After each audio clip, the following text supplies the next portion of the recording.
As of Tuesday, the day that a pretty big rain system moved up through the eastern parts of the Dakotas and Minnesota, the northern plains had as serious a drought problem really as there was in the United States. Down to the southwest, most of California has seen drought conditions ease. Of course, it's desert, dry area, but relative to normal, conditions down there are not too bad. There is some pretty serious drought in the state of Florida, but this is also largely irrigated farming that goes on down here, and you're talking vegetable crops and citrus, and it's just not a big problem. But it's been quite dry in the northern plains. But look at where the drought was, and look at where the heavy rain was. These were the rain amounts on Tuesday for that big round of thunderstorm complex. A lot of the green stuff was about 1 to 2 inches, locally even more, from west central Minnesota into northwest Minnesota. Much of eastern North Dakota, some pretty substantial rain. However, it's not the kind of rain that ends the dryness. And you'll notice the western half of this area did not get very much.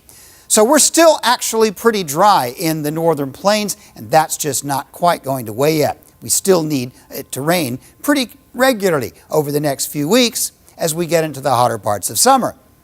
That's assuming it gets very hot. Here's what we're looking at for the jet stream this week. We're actually starting off with some cool weather and some rain showers this weekend. That rain will move off into the Great Lakes and not turn into very much, but it will eventually yield some trailing thunderstorms down through the Midwest during the week. Probably not a lot of widespread soaking. It does look like late in the week there will be a chance of another thunder shower system coming through as the jet begins to rise just a bit. Southwest is going to stay parched. One other thing we'll have to watch is there's the beginnings of what looks like a tropical system down near the Yucatan. That has a chance to move into the Texas or Mexican coastline in about a week or so. We'll have to keep an eye on that. Temperature-wise, we're starting to see the heat of summer build up in the southwest and into the southern plains.